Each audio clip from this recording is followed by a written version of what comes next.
Eu sou Erika Powell e, aos 51 anos, após 3 décadas de serviço no Exército dos Estados Unidos, pensei que estava preparada para qualquer batalha. Eu estava enganada. A verdadeira guerra começou quando meu marido disse: "Decidi começar uma nova vida sem você." As palavras pairavam no ar do restaurante sofisticado onde nos reunimos para celebrar a formatura da nossa filha. Julian, meu marido há 28 anos, estava ali com sua taça de champanhe ainda erguida, sua declaração substituindo o brinde que deveria estar fazendo pela conquista de Serena. O tilintar dos talheres cessou. As conversas cessaram no meio da frase.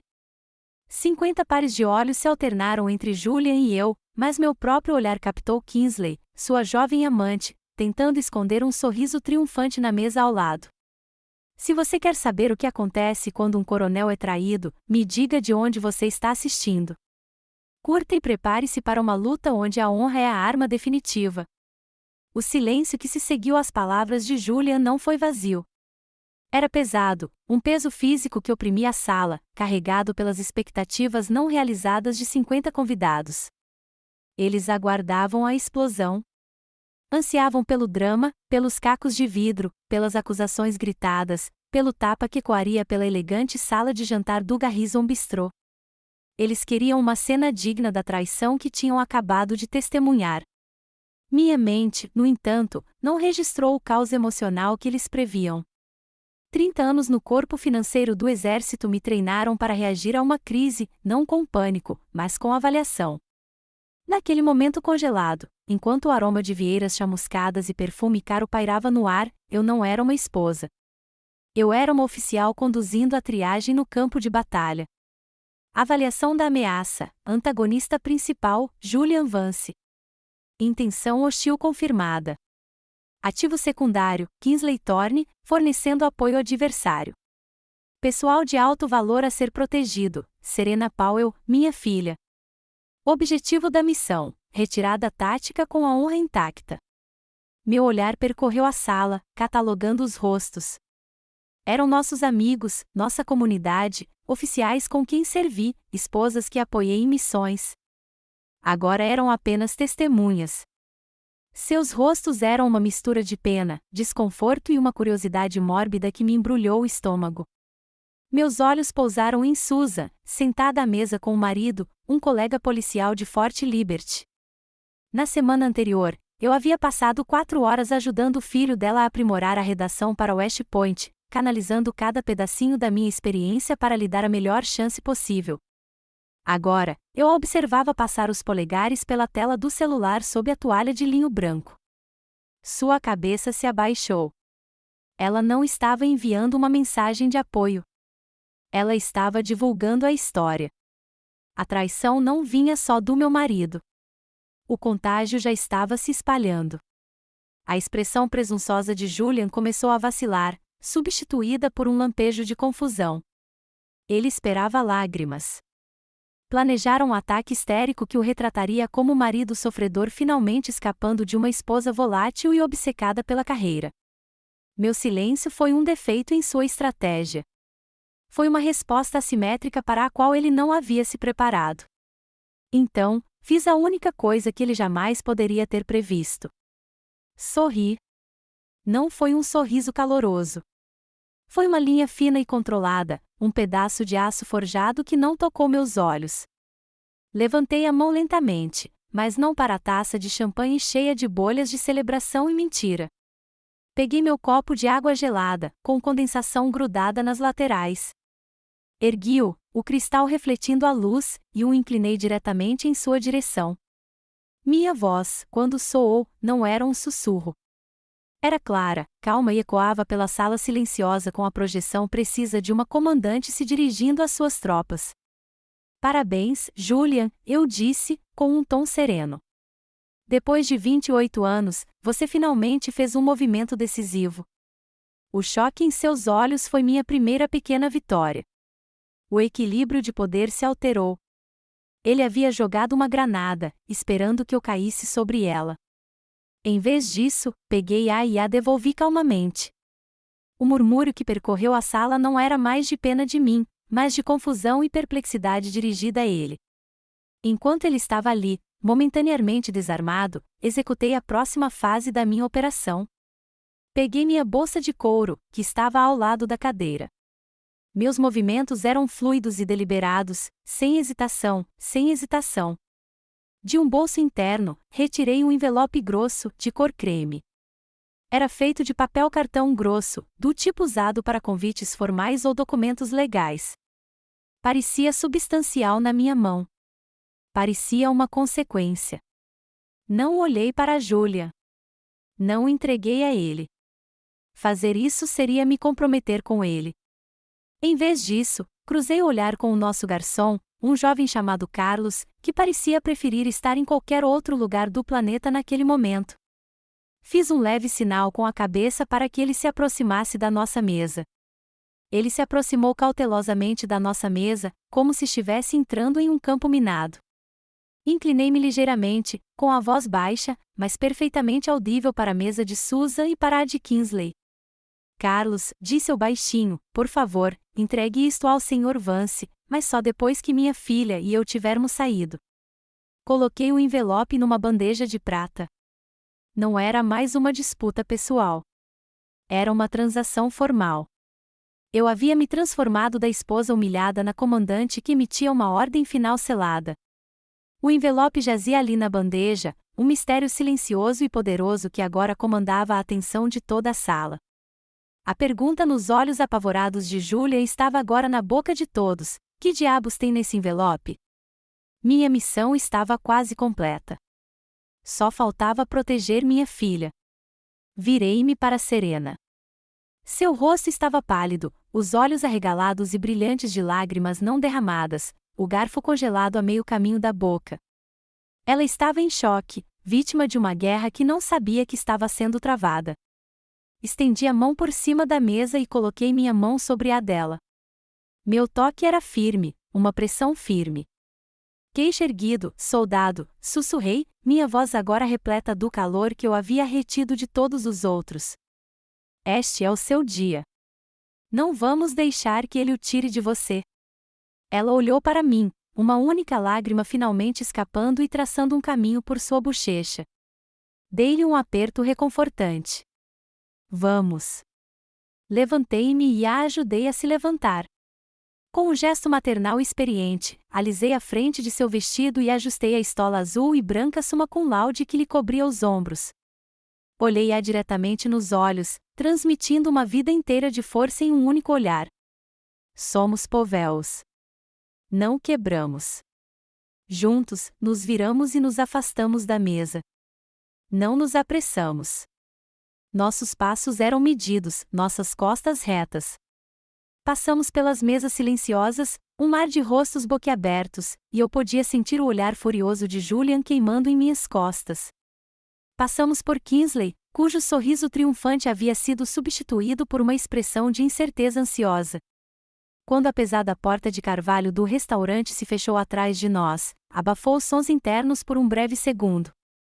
Mas então, claramente através da madeira espessa, ouvimos o arrastar violento de uma cadeira sendo empurrada para longe da mesa, e a voz de Julian, não mais suave e confiante, mas áspera e carregada com o primeiro gosto real de pânico. O que ela fez? Que diabos tem nesse envelope? Sua pergunta foi seguida por uma explosão de sussurros frenéticos. Não paramos. Continuamos caminhando pela noite fria da Carolina do Norte, enquanto o som de seus passos apressados e pesados começava a nos seguir da porta do restaurante. A primeira batalha havia terminado, e a vitória era minha. O motor do meu SUV Lexus zumbia baixinho enquanto nos afastávamos do meio-fio, as árvores bem cuidadas do centro de Fayetteville se misturando à noite. Atrás de nós, os sons da perseguição frenética de Julian se dissipavam. Dentro do carro, um silêncio diferente se instalou, mais pesado do que o do restaurante. Esta não foi carregada de choque, mas sim do peso doloroso de perguntas que não foram feitas por muito tempo. Serena sentou-se ao meu lado no banco do passageiro, ainda em seu lindo vestido de formatura, a honra roubando um toque vibrante de cor na penumbra. Ela olhou pela janela, seu reflexo uma imagem fantasmagórica contra os postes de luz que passavam. Por vários minutos, os únicos sons eram o clique suave da seta e sua respiração trêmula. Finalmente, ela se virou para mim, com a voz baixa e frágil. Mãe, perguntou, há quanto tempo você sabe? A pergunta pairava no ar, simples e devastadora. Mantive os olhos na estrada, os nós dos dedos brancos no volante. Esta era a fase de debriefing, a parte da missão em que você expõe as informações, traçando o caminho que levava da paz à guerra. O primeiro tópico apareceu há 6 meses, comecei, com a voz firme, sem deixar transparecer a dor fria que se instalara permanentemente em meu peito desde aquele dia. Não foi dramático. Foi administrativo, uma notificação automática por e-mail do nosso banco, o USAA. Era a confirmação de um empréstimo para uma pequena empresa que Julian havia coassinado como fiador. Parei, lembrando-me do momento. Eu estava à minha mesa em Fort Liberty, revisando as projeções orçamentárias para o próximo ano fiscal. O e-mail apareceu e quase o apaguei como spam. Para um civil, não pareceria nada, continuei.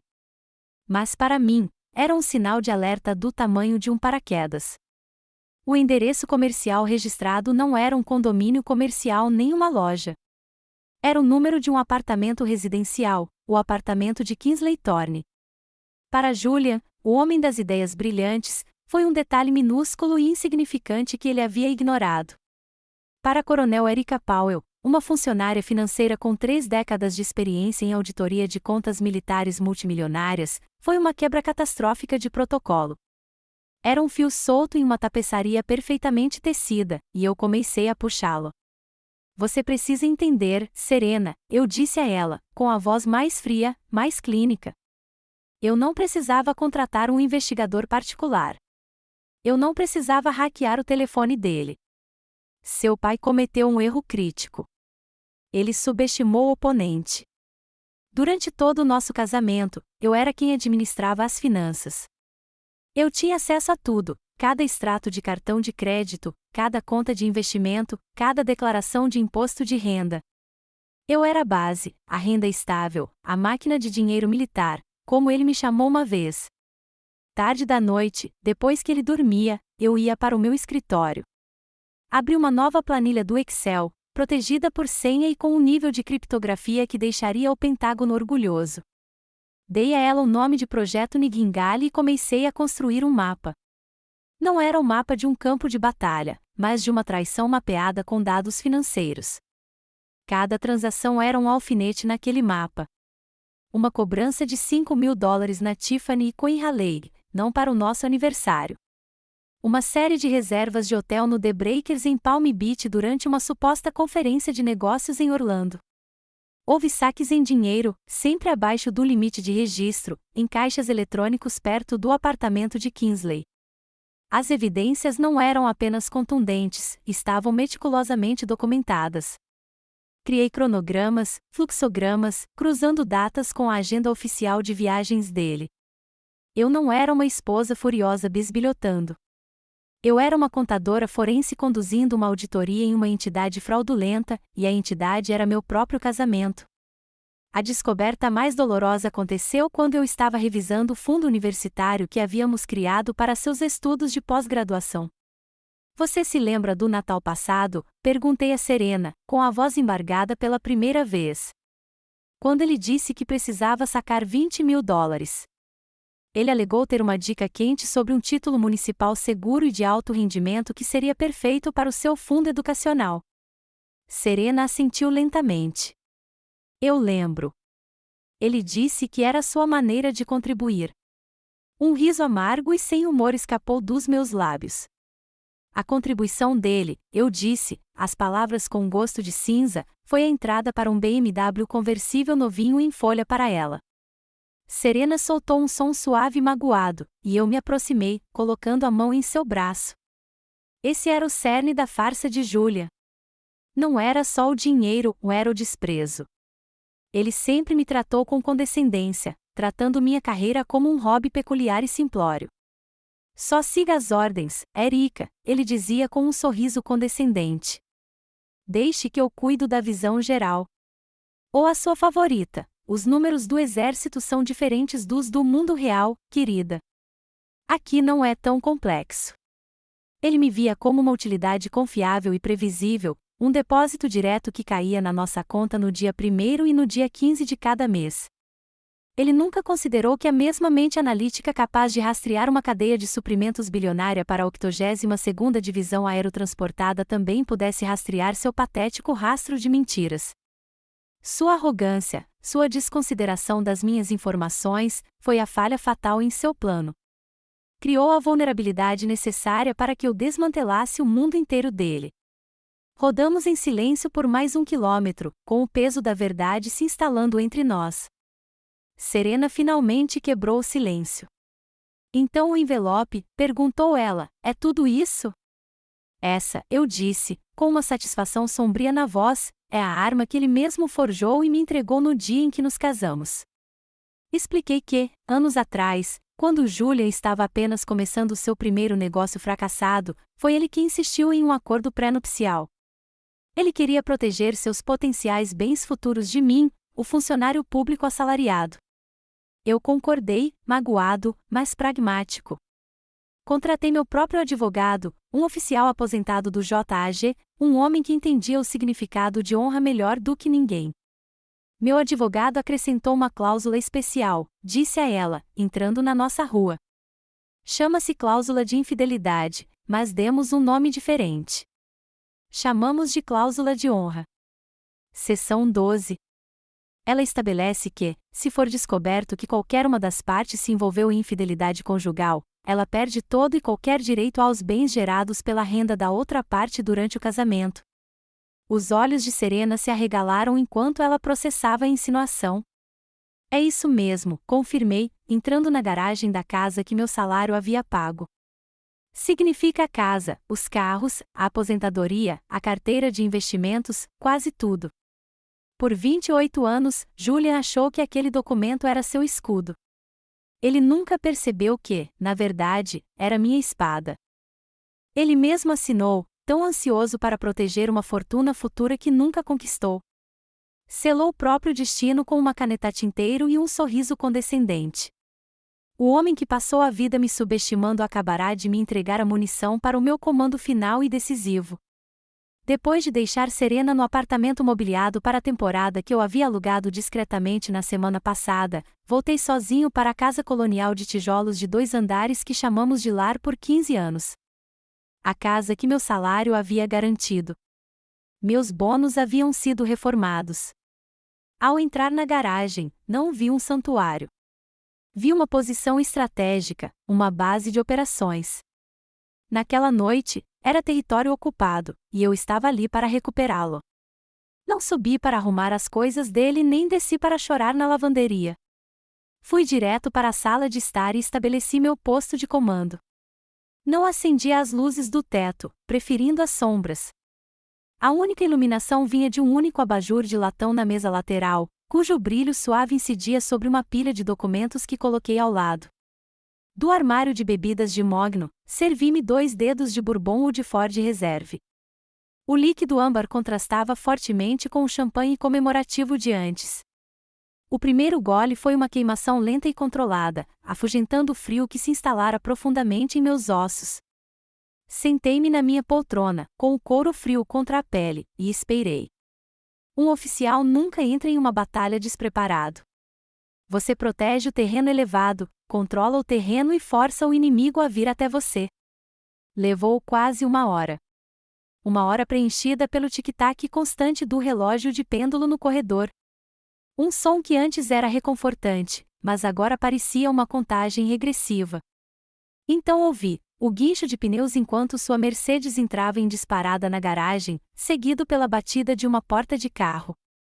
A porta da frente se abriu sem a cortesia de uma chave ou uma batida. Ele entrou furioso, trazendo consigo o cheiro de raiva e colônia cara. Julia estava parado na entrada, com o rosto corado e o paletó de corte impecável agora amassado. Ele não viu uma esposa. Viu um insubordinado que havia desafiado sua ordem de execução pública. Seus olhos percorreram a sala mal iluminada e me encontraram. Que diabos você pensa que está fazendo, Erika? Rosnou ele, com a voz grave. Atravessou a sala a passos largos e, sem pensar duas vezes, jogou o paletó na delicada poltrona perto da lareira. Era uma pequena cadeira estilo Queen Anne, estofada em chintz floral. Fora da minha mãe, o único móvel que ela me deixou quando faleceu. O ato casual de desrespeito, de reivindicar até mesmo aquele espaço sagrado como seu, me fez tremer de fúria gélida. Ele jogou o envelope creme, agora amassado, na mesa de centro entre nós. Ele caiu com um baque patético, todo o seu poder anterior aparentemente perdido. Me entregar os papéis do divórcio no meio da festa de formatura da minha filha? A arrogância ainda estava lá, a crença arraigada de que ele, e somente ele, era o prejudicado, de que ainda estava no controle. Tomei outro gole lento do meu bourbon antes de responder, com os olhos ainda fixos no arquivo à minha frente. Acho que você está se referindo à nossa filha, corrigiu calmamente. E achei o momento bastante poético, considerando o seu próprio anúncio teatral. Você queria um espetáculo público, Julia? Eu simplesmente forneci a documentação apropriada. Ele soltou uma risada curta e desdenhosa. Ah, isso? Ele deu um peteleco no envelope com o dedo. Isso não tem importância.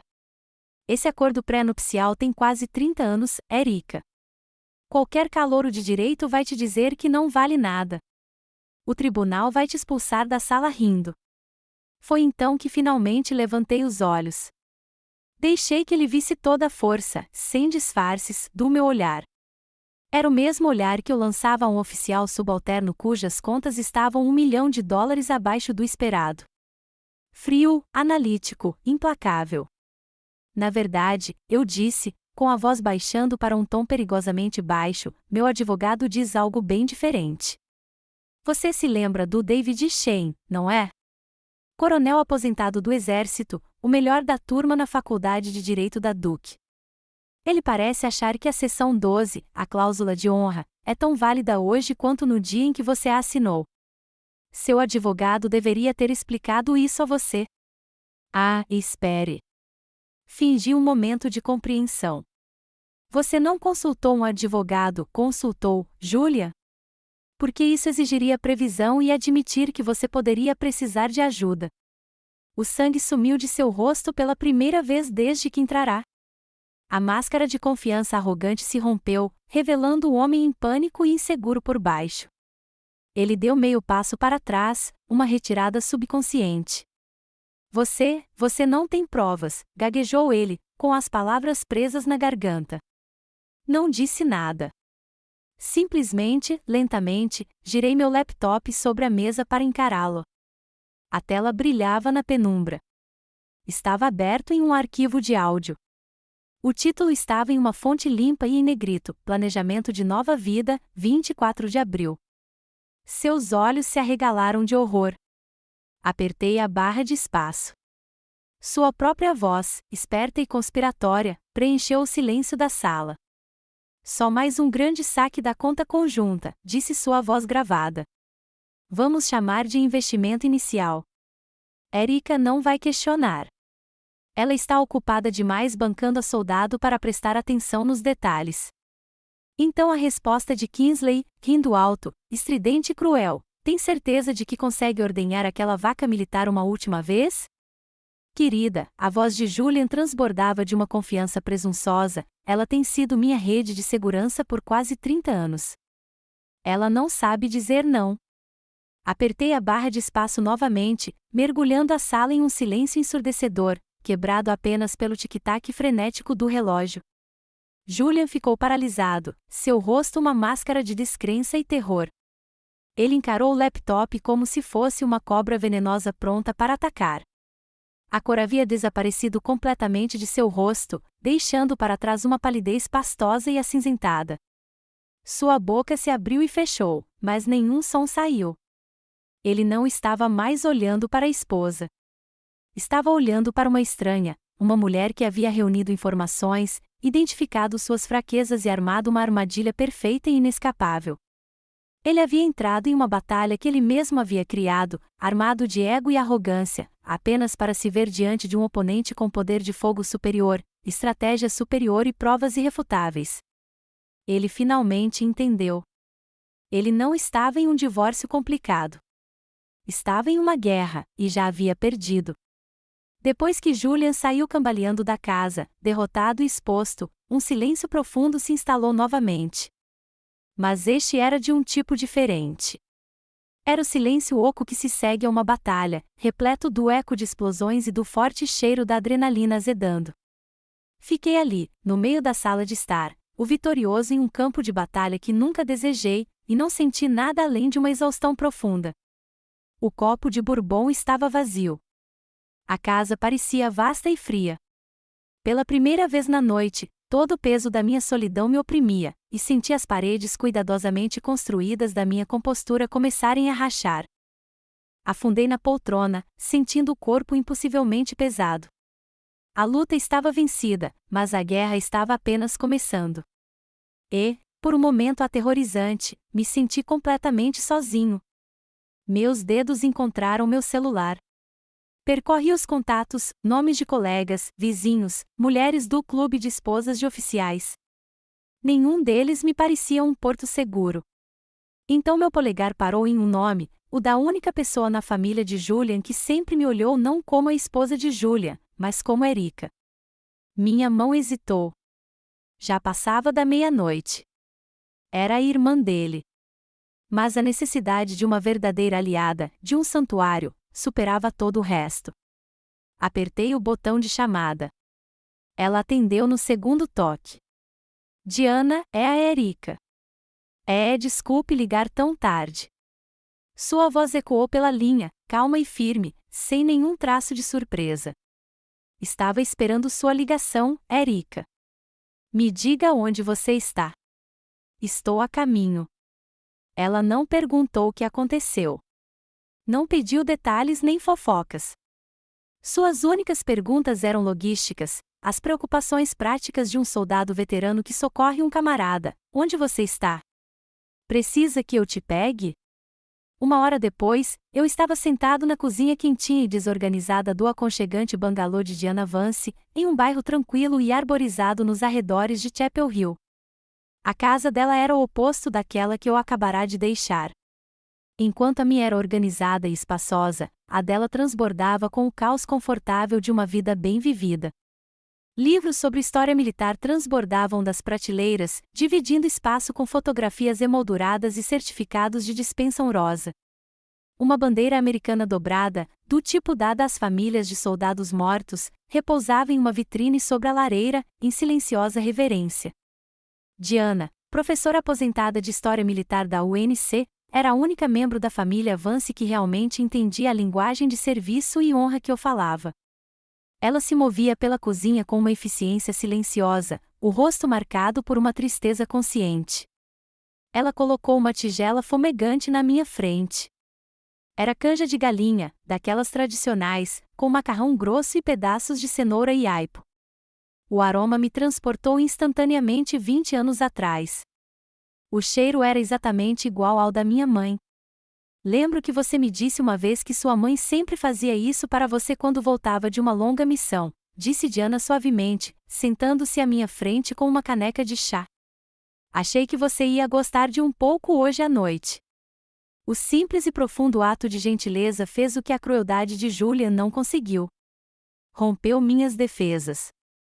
Senti uma ardência atrás dos olhos e só conseguia sentir, incapaz de falar por causa do nó na garganta. Ele se esqueceu de quem somos, Erika, disse ela, com a voz carregada de decepção. Nosso pai era sargento mor. Ele nos ensinou que honra não é uma palavra que se diz. É uma coisa que se faz. Julia, ele vem perseguindo dinheiro e status há tanto tempo, que se esqueceu dos valores fundamentais desta família. Tentei avisá-lo, mas ele não me ouviu. Nesse momento, a porta da frente se abriu e Serena entrou correndo. Seus olhos estavam vermelhos e inchados, mas as lágrimas já haviam secado. Ela ainda usava o vestido de formatura, uma lembrança marcante do lindo dia que havia sido tão brutalmente corrompido. Ela me viu à mesa e correu para os meus braços, enterrando o rosto no meu ombro. Sinto muito, mãe, ela soluçou. Eu estava tão absorta no meu próprio mundo. Eu a abracei forte, acariciando seus cabelos. Isso não é culpa sua, eu disse com firmeza. Nada disso. Você é a razão pela qual eu luto, Serena. Você é a minha missão. Enquanto eu a segurava, meu celular vibrou em cima da mesa. Era uma mensagem do meu advogado, David Shen. A mensagem foi breve e precisa, mas era a declaração de mais uma vitória, moção de emergência concedida. Contas congeladas. JV sem acesso. Mostrei a mensagem para Diana. Um sorriso sombrio surgiu em seus lábios. Segurei minha filha nos braços. Naquele momento, naquela cozinha aconchegante e cheia de livros, não éramos mais apenas 3 mulheres. Éramos uma nova unidade de combate, uma frente unida. Nossa nova aliança foi testada mais cedo do que eu esperava. Um carro freou bruscamente do lado de fora e, momentos depois, houve uma batida furiosa na porta da frente de Diana. Antes que qualquer um de nós pudesse reagir, a porta se abriu, e Julian ficou parado ali, seu rosto uma máscara estrondosa de raiva. Kingsley pairava atrás dele, pálido e nervoso. Erika, precisamos conversar, ele trovejou, entrando na casa como se fosse dono dela. Você precisa parar com essa loucura agora mesmo. Você não pode simplesmente congelar tudo. Isso é loucura. Comecei a me levantar, pronta para encará-lo novamente. Mas antes que eu pudesse dizer uma palavra, uma figura se moveu para ficar na minha frente. Era Serena. Ela firmou os pés, criando um escudo humano entre seu pai e eu. Sua voz, quando falou, não era mais a de uma criança. Era clara, cortante e carregada de uma dor que a envelhecera em apenas algumas horas. Loucura, disse ela, com a voz trêmula de uma raiva justificada. Quer falar de loucura? Loucura é um pai que decide destruir a família no meio da festa da própria filha só para alimentar seu ego patético. Loucura é roubar as economias da nossa família para comprar um carro para sua namorada e ainda me dizer que precisamos apertar os cintos. Você é que está louco, pai? As palavras atingiram Julian com mais força do que qualquer documento legal. Ele recuou como se tivesse levado um tapa. O rosto de Kingsley empalideceu, seus olhos dispararam em direção à porta, percebendo de repente que havia se aliado ao lado perdedor. Julian ficou ali, sem palavras, completamente derrotado, não por um coronel, mas pela filha cujo amor e respeito ele acabará de destruir. Depois de ser tão humilhado na casa de Diana, Julian deve ter percebido que um confronto direto era uma batalha que ele não poderia vencer. Ele estava em desvantagem estratégica e paralisado pela falta de provas. Então, como qualquer covarde encurralado, recuou das linhas de frente e abriu um novo teatro de operações. Ele migrou para operações psicológicas. A primeira onda de ataques foi uma campanha de difamação clássica. Começou sutilmente, sussurros na fila do refeitório de Fort Liberty, silêncios constrangedores no bar do Clube dos Oficiais. Kingsley, com seu charme de socialite e vitimismo fabricado, era o veículo perfeito para a disseminação do veneno. Ela falava em tom baixo e choroso nas reuniões do grupo de preparação familiar sobre como Julian havia se sentido tão solitário por tanto tempo, casado com uma mulher fria e ambiciosa que se importava mais com sua posição social do que com o marido. A narrativa começou a se consolidar. Erika Powell, ela sempre foi tão obcecada pela carreira. Ela negligenciou aquele pobre homem por anos. Ouvi dizer que ela tem ciúmes do novo negócio de sucesso de Kingsley.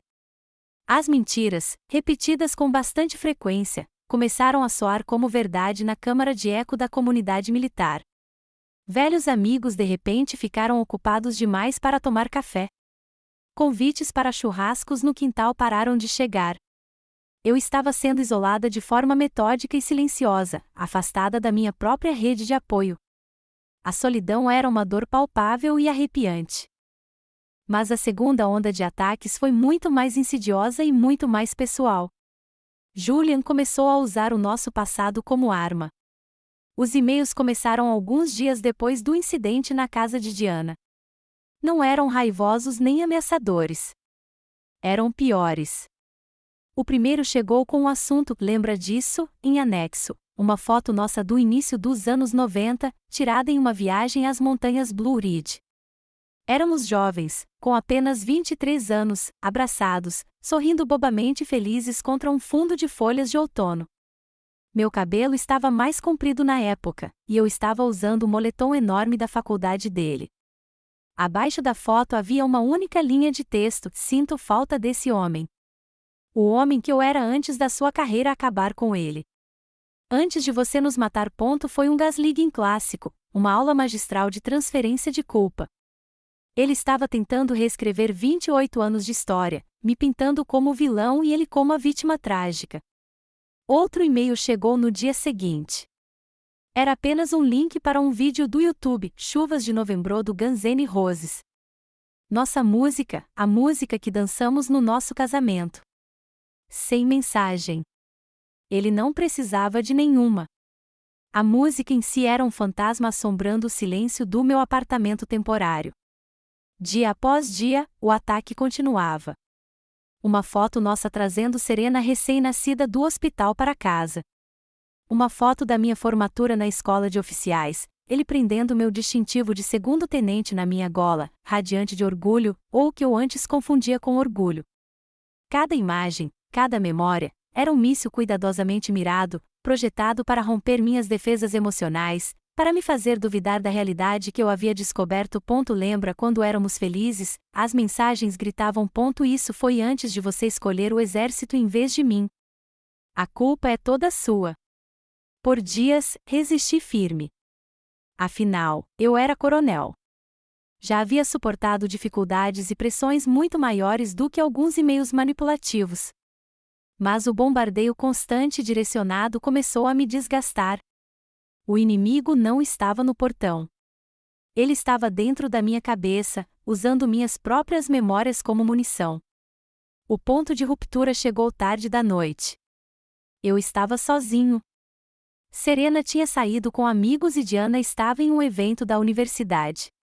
Outro e-mail de Julian apareceu. Era uma foto nossa na praia em Outer Banks, rindo enquanto uma onda quebrava em nossos pés. Parecíamos tão despreocupados, tão apaixonados.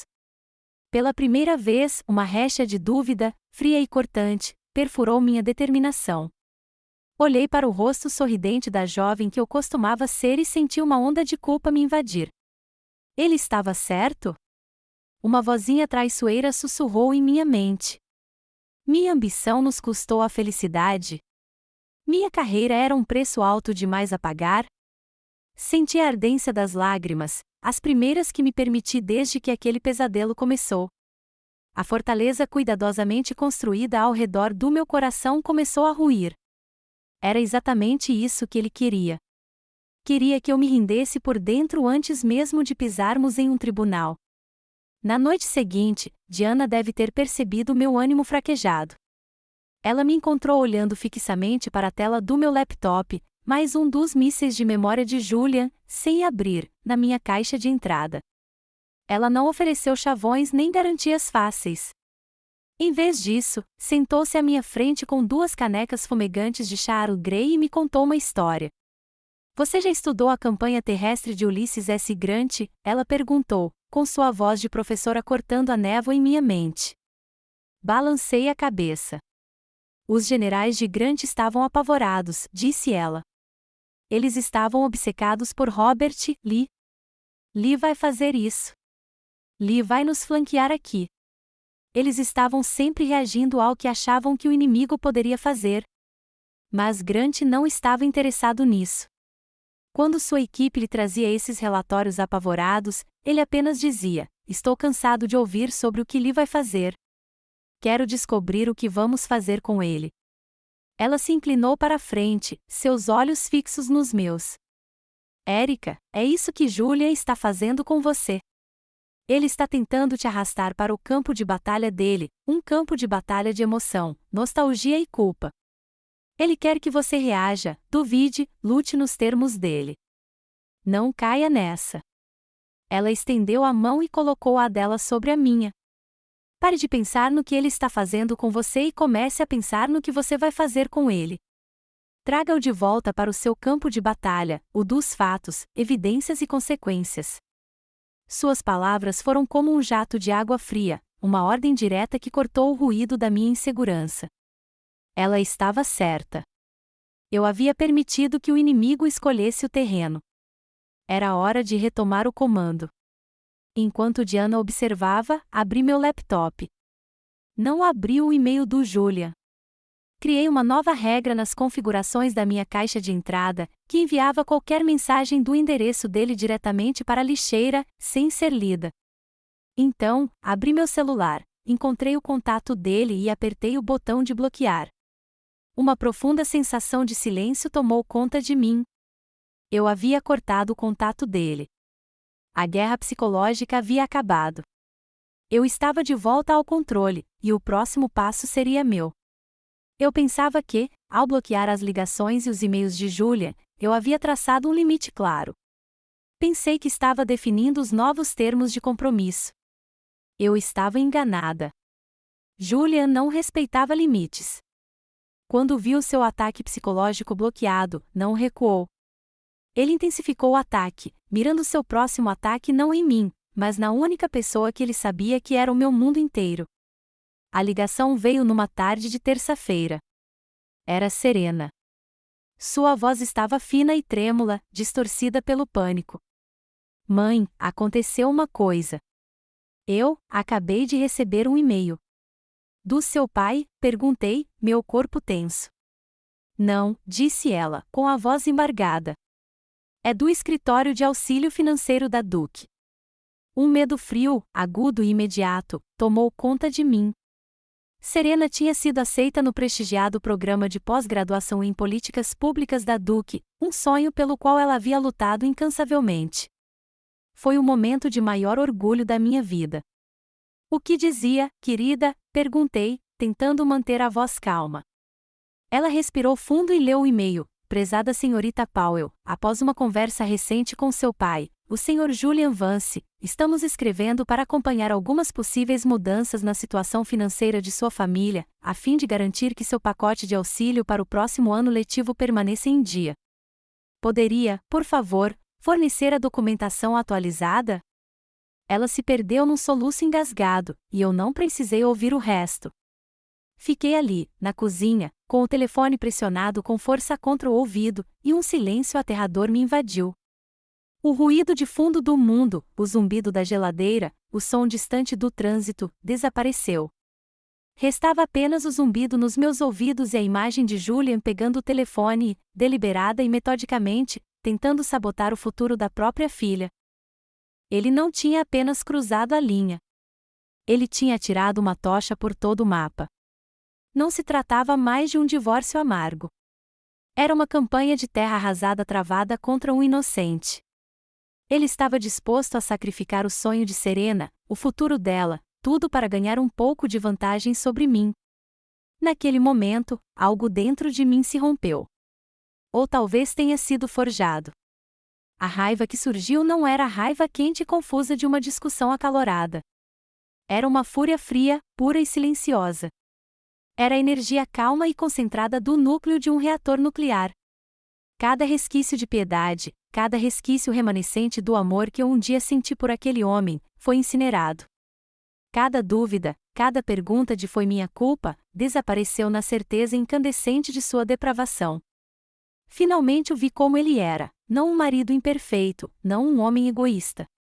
Ele era uma entidade hostil, um vácuo moral, um inimigo que tinha como alvo não combatentes. E no exército dos Estados Unidos, temos um protocolo claro para lidar com um inimigo como esse. Você neutraliza a ameaça permanentemente. Meus movimentos tornaram-se rápidos e precisos. Encerrei a ligação com Serena, prometendo que cuidaria disso. Então, sem hesitar, liguei para o meu advogado. David Shen atendeu imediatamente. Erika, está tudo bem? Minha voz, quando falei, estava desprovida de qualquer emoção. Era o tom monótono e resoluto de um comandante emitindo uma ordem irrevogável no campo de batalha. David, mudança de planos, eu disse. O que está acontecendo? As regras de engajamento foram alteradas. Não estou mais interessado em um acordo justo. Não estou mais interessado em uma resolução rápida. Quero que você execute a seção 12 em toda a sua extensão. Quero a casa. Quero o 401k. Quero as contas de investimento. Quero todos os ativos em nome dele que minha renda gerou. Quero que você entre com um pedido para que ele assuma todas as dívidas conjugais que ele contraiu. Vá atrás dos sócios dele pelos empréstimos fraudulentos. Sem trégua, sem negociação. Entendido? Houve uma longa pausa do outro lado da linha. David Shen já havia lidado com centenas de divórcios militares. Ele já vira o pior do comportamento humano. Mas meu tom deve ter transmitido a mudança radical que acabará de ocorrer. Quando ele finalmente falou, sua voz era igualmente séria. Entendido, coronel. Depois da ligação, caminhei pelo corredor até o quarto de hóspedes onde Serena estava hospedada. Ela estava sentada na beira da cama, olhando para o laptop, o rosto pálido de devastação. Sentei-me ao lado dela e a puxei para um abraço forte e protetor. Deixei-a chorar por um instante e então a segurei à distância de um braço, forçando-a a olhar para mim. Escute, Serena, eu disse, com a voz baixa e firme como uma rocha. Seu pai cruzou uma linha sem volta. Até agora, estive na defensiva. Reagindo. Isso termina hoje. Olhei-a diretamente nos olhos, de mãe para filha, de comandante para soldado. Deste momento em diante, estou no ataque. Usarei todos os recursos, todas as regras e toda a força que tenho para garantir que ele nunca mais possa fazer mal a você ou a qualquer outra pessoa dessa forma. Eu prometo. Não era o conforto de uma mãe. Era o juramento de uma guerreira. A batalha pela minha dignidade havia terminado. A guerra pelo futuro da minha filha havia apenas começado. E eu não aceitaria nada menos do que a rendição incondicional. Se você acredita que o futuro de uma criança deve ser a única linha sagrada que ninguém jamais cruza, clique em curtir para mostrar seu apoio. Para todos os pais que iriam à guerra por seus filhos, deixem nos comentários: eu apoio a Serena. Meu juramento de guerreira a Serena não se resumia a palavras. Era uma diretriz de missão. Na manhã seguinte, minha dor e raiva estavam compartimentadas, guardadas como uniformes velhos. Em seu lugar, havia um foco frio e penetrante. Eu não era mais uma esposa lutando por sua dignidade. Eu era uma comandante lançando uma ofensiva em larga escala. O escritório de advocacia de David Shen, no centro de Fayetteville, tornou-se nossa base operacional avançada. Não era um escritório luxuoso, com paredes de mogno e vista panorâmica. Era um espaço prático e disciplinado, administrado por um coronel aposentado do exército que entendia que a vitória é alcançada por meio de planejamento meticuloso, não de móveis caros. Transformamos sua sala de conferências em uma sala de guerra jurídica. Cobrimos um grande quadro branco com cronogramas, post-its coloridos e fluxogramas complexos que traçavam a teia de mentiras de Julia. Esse era o meu terreno. Enquanto David cuidava da doutrina jurídica, eu cuidava dos dados. Espalhei 6 meses de extratos bancários, faturas de cartão de crédito e relatórios de investimentos sobre a longa mesa. Com uma caneta vermelha, circulei, destaquei e cruzei as referências de cada transação fraudulenta. Apontei uma série de cobranças aqui, disse eu, com a voz firme e profissional. Ele codificou esses pagamentos para um fornecedor chamado Vance Innovative Solutions.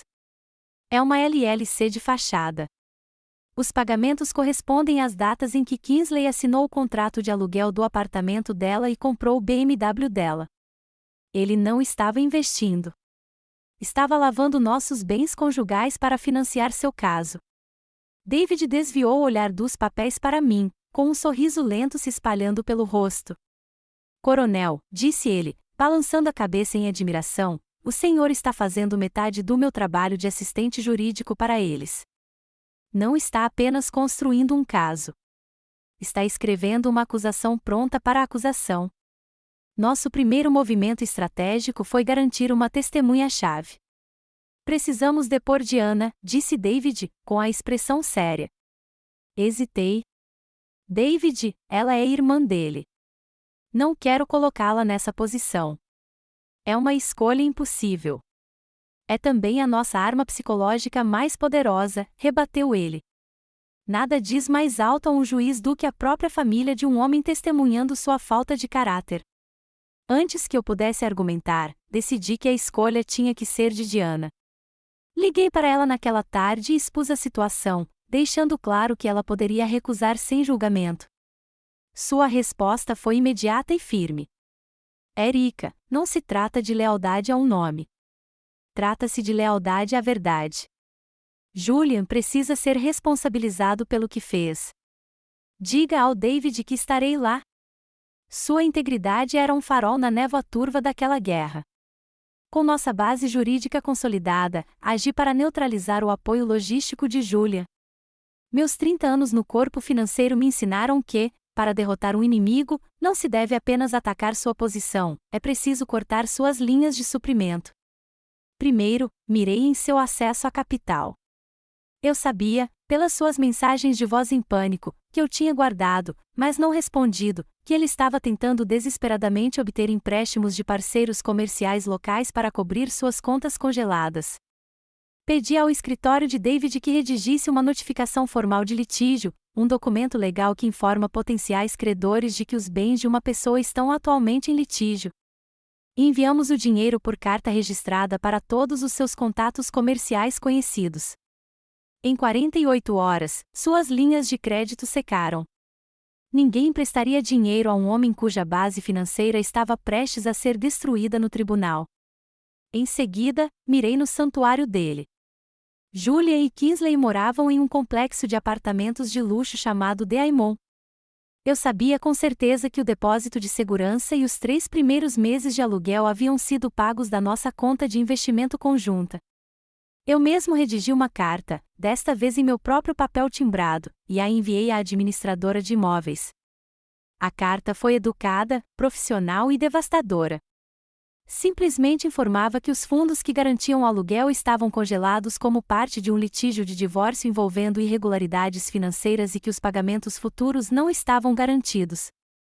A cópia anexa da ordem de congelamento de bens do tribunal acrescentou o peso necessário.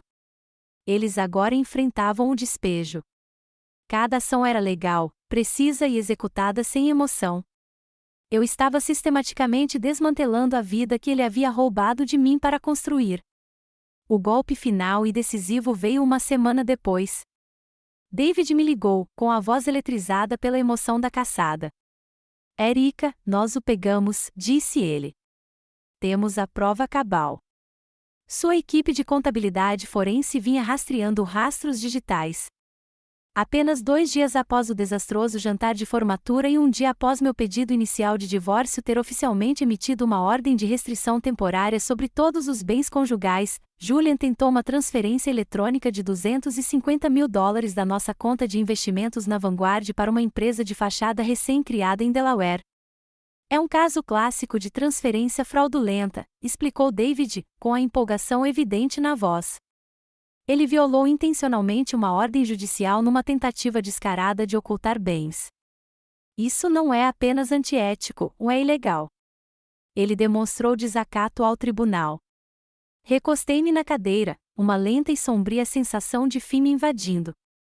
Esta era a prova, a evidência inegável e irrefutável de sua intenção de fraudar não apenas a mim, mas o próprio sistema judiciário.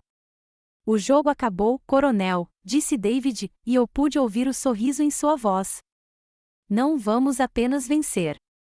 Vamos aniquilá-lo. Estou entrando com uma moção de emergência para uma audiência sobre a acusação de desacato. Ele estará diante de um juiz até o final do mês. O campo de batalha estava pronto. As armas posicionadas. E o inimigo acabará de me entregar as coordenadas para o ataque final e decisivo. O Tribunal do Condado de Cumberland era um imponente edifício de tijolos, imerso no tipo de silêncio institucional que faz você se sentir pequeno. Mas, ao passar pelo posto de controle de segurança na manhã da audiência, não me senti pequeno. Senti-me preparado. Eu vestia meu terno azul marinho escuro, o equivalente civil do meu uniforme de classe, e a minha postura era ereta. Meu passo era comedido. Eu era um coronel entrando em uma reunião com apenas um resultado aceitável. Julian já estava lá, sentado ao lado do advogado. Tentou projetar um ar de indignação confiante, mas era uma fachada mal construída.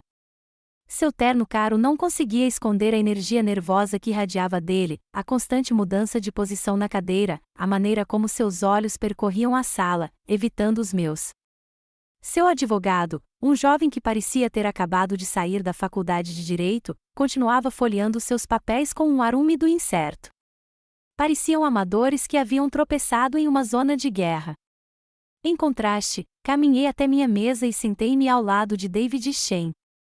Arrumei minha única pasta cuidadosamente à minha frente, coloquei as mãos sobre a mesa e fixei o olhar na bancada vazia do juiz. Não olhei para Julia. Não precisava. Em uma batalha, você se concentra no objetivo, não nas distrações. A diferença gritante em nossos comportamentos contava toda a história antes mesmo que uma única palavra fosse dita. O chamado do oficial de justiça, todos de pé, nos fez levantar. O juiz Marcus Thorne entrou, um homem afro-americano alto e imponente, com quase 70 anos, cabeça raspada e o porte inconfundível de alguém que passará a vida inteira de uniforme. David me informou, 25 anos no Corpo de Fuzileiros Navais, aposentado como sargento-mor de artilharia antes de cursar direito. Ele era um homem que entendia a linguagem da honra e da disciplina e não tolerava tolos. David Shen apresentou nosso caso com a precisão fria e metódica de um cirurgião. Não houve teatralidade, nem apelos emocionais, apenas uma apresentação implacável e sistemática dos fatos.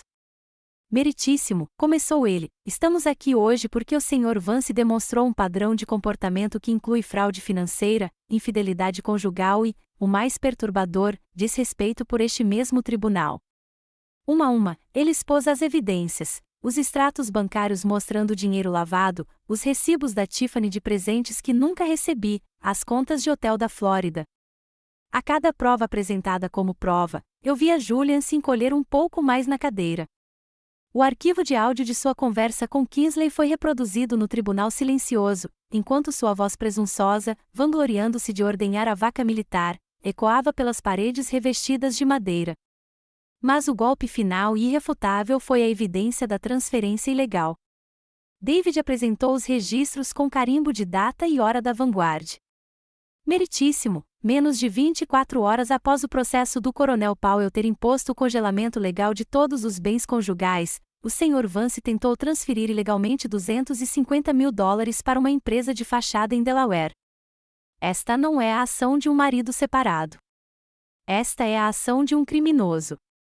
Observei o rosto do juiz enquanto ele analisava as provas. Sua expressão endureceu, passando de uma neutralidade severa para um desprezo declarado e indisfarçável. Ele olhou para Julian, não como um juiz olhando para um réu, mas como um sargento-mor de artilharia olhando para uma larva. Então vieram as testemunhas. Diana subiu ao banco das testemunhas, sua presença irradiando integridade. Ela falou calmamente sobre a crescente obsessão do irmão por dinheiro, sua atitude desdenhosa em relação à minha carreira e sua vergonha pelas ações dele. Foi um golpe devastador para o caráter dele. Mas o verdadeiro espetáculo começou quando David chamou sua última testemunha, Kingsley Thorne. Ela caminhou até o banco das testemunhas, tentando parecer uma mulher equilibrada e injustiçada, usando um vestido recatado, um tamanho menor que o seu. Ela tentou representar o papel da inocente que havia sido enganada, testemunhando que acreditava que Julian e eu já estávamos separados. David deixou que ela terminasse a história. Então, aproximou-se, segurando um novo conjunto de documentos. Senhorita Thorne, disse ele gentilmente, a senhora poderia, por favor, identificar este documento? Ele lhe mostrou um extrato de cartão de crédito. Este é um extrato de um cartão em seu nome, não é? Sim, disse ela cautelosamente. E a senhora poderia ler a cobrança em destaque de 4 de maio? Ela empalideceu. É uma cobrança de $20.000 para uma concessionária BMW. Correto. E esse pagamento foi feito da sua conta bancária, senhorita Thorne?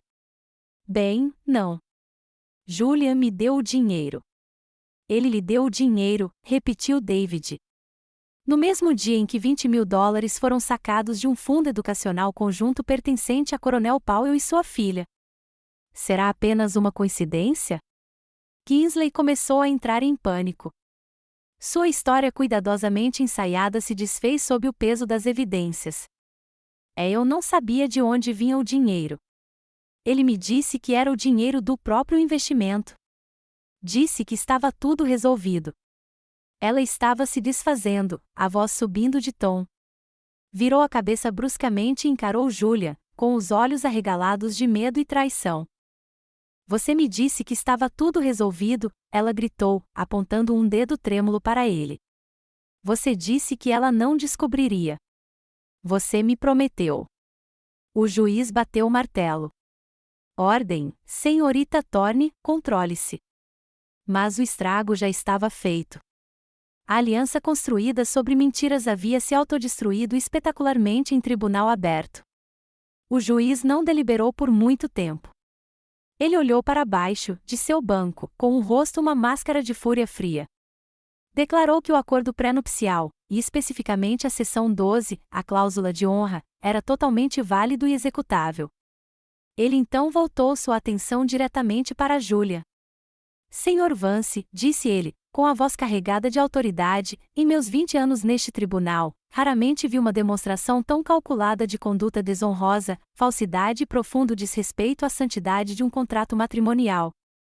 Sua tentativa de fraudar sua esposa, e depois este tribunal, é uma afronta aos princípios da justiça. O veredito final foi rápido e total. Recebi 100% da propriedade da casa, minha pensão integral e 75% de todos os bens conjugais restantes. Julia foi condenada a assumir 100% de todas as dívidas pessoais e comerciais que havia contraído e a pagar todos os meus honorários advocatícios. Assim que as últimas palavras do juiz foram proferidas, Julian desabou fisicamente na cadeira, com a cabeça apoiada nas mãos, um homem destruído, derrotado pela verdade. Senti uma inspiração silenciosa que não percebi que estava segurando. Olhei para David, que me assentiu sutil e respeitosamente. Não houve sorriso triunfante, nem soco no ar. Não senti alegria. Um oficial não comemora a conclusão bem-sucedida de uma missão necessária, mas dolorosa. Você simplesmente reconhece que o objetivo foi alcançado e se prepara para o que vem a seguir. A vitória, descobri, é um acontecimento silencioso. Depois que o martelo caiu e o tribunal se esvaziou, não houve desfile triunfal, nem jantar comemorativo. Havia apenas uma profunda sensação de exaustão e a viagem silenciosa de volta à casa de Diana. A guerra havia terminado, mas o campo de batalha ainda estava coberto pelos destroços de uma vida de 28 anos. Agora, o trabalho de reconstrução precisava começar. A notícia do veredito se espalhou pela comunidade de Fort Liberty como um incêndio. O império social cuidadosamente construído por Julian ruiu da noite para o dia. Seus sócios, já assustados com as notificações judiciais, romperam todos os laços. O complexo de apartamentos de luxo, diante da realidade de um inquilino que não conseguia mais pagar, iniciou um processo de despejo. As consequências foram rápidas e totais. 2 semanas após a audiência, Diana me contou que Kingsley havia feito as malas e ido embora, deixando para trás apenas um bilhete rabiscado às pressas no balcão da cozinha. Julian ficou exatamente como havia se deixado, completamente falido, tanto financeira quanto moralmente, e completamente sozinho. Ele tentou ligar, mas o número dele continuava bloqueado. O acesso dele à minha vida foi negado permanentemente. Alguns dias depois, voltei para casa sozinha. Pela primeira vez, ela parecia realmente minha. A primeira coisa que fiz não foi comemorar nem chorar. Andei por todos os cômodos e abri todas as janelas, deixando a brisa cálida da Carolina entrar, expulsando o ar viciado de velhas discussões e mentiras persistentes. Foi uma limpeza, uma recuperação. No dia seguinte, comecei o processo de expurgar sua presença. Não foi um ato de raiva. Foi uma operação logística, realizada com a eficiência imparcial de esvaziar um quartel. Coloquei seus ternos caros em caixas de doações para Goldville. Sua coleção de livros de negócios presunçosos foi para a lixeira de reciclagem. Seus tacos de golfe, que ele amava mais do que qualquer outra coisa, foram vendidos no Facebook Marketplace. Fiz tudo isso com uma estranha sensação de calma, uma silenciosa finalidade. Não se tratava de apagar o passado, mas de abrir espaço para um novo futuro. Seu estimado Mercedes conversível, aquele que fora um símbolo de seus gastos irresponsáveis, foi o último a ir embora. Vendi para uma concessionária e, no dia seguinte, fui a um banco e usei todo o valor para abrir um novo plano de poupança para a Faculdade 529. O nome da conta era simples, Fundo de Pós-Graduação Serena Powell. Cada ação que eu tomava era um passo deliberado, uma declaração silenciosa de independência. Eu estava recuperando meu espaço, meu dinheiro e minha vida, um pedaço de cada vez. Entre a correspondência que se acumulava, havia uma carta escrita à mão com carimbo militar. Era do capitão Mark Henschel, um jovem oficial astuto que eu havia orientado alguns anos antes. Abri-a e suas palavras me trouxeram o primeiro calor genuíno que senti em meses. Coronel, escreveu ele, a história do que aconteceu se espalhou pelas fileiras. Eu só queria agradecer. Obrigado por nos lembrar que honra não é apenas uma palavra que saudamos. É como vivemos. O Senhor estabeleceu um novo padrão para todos nós. Aquela carta significava mais para mim do que o veredito do juiz. Era um sinal de que minha reputação, aquela que Julian tanto tentará destruir, não só estava intacta, como também fora forjada com ainda mais força no fogo. A última ponta solta surgiu um mês após a audiência. Eu estava em uma cafeteria local, The Green, revisando alguns papéis quando uma voz que eu nunca mais queria ouvir disse meu nome. Olhei para cima. Era Julian. Ele parecia diminuído. O terno caro havia sumido, substituído por jeans surrados e uma camisa polo. Ele estava mais magro, com o rosto macilento e sem barba. A arrogância havia desaparecido, substituída pelo olhar desesperado e assombrado de um homem que havia perdido tudo. Ele perguntou se podia se sentar e, por razões que ainda não entendo completamente, concordei. Ele divagou por 10 minutos, um monólogo patético e desconexo de desculpas e pedidos de desculpas. Ele estava errado. Ele era um tolo. Sentiu minha falta. Queria tentar de novo. Queria voltar para casa. Escutei pacientemente, sem interrupção. Não senti raiva nem pena.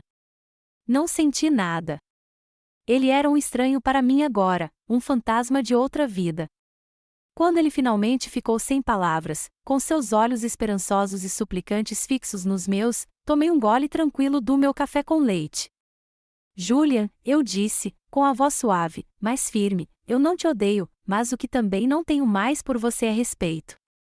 Meu perdão por você é esta liberdade que estou lhe dando agora, a liberdade de se afastar da bagunça que você fez e tentar se tornar um homem melhor. Espero sinceramente que você consiga.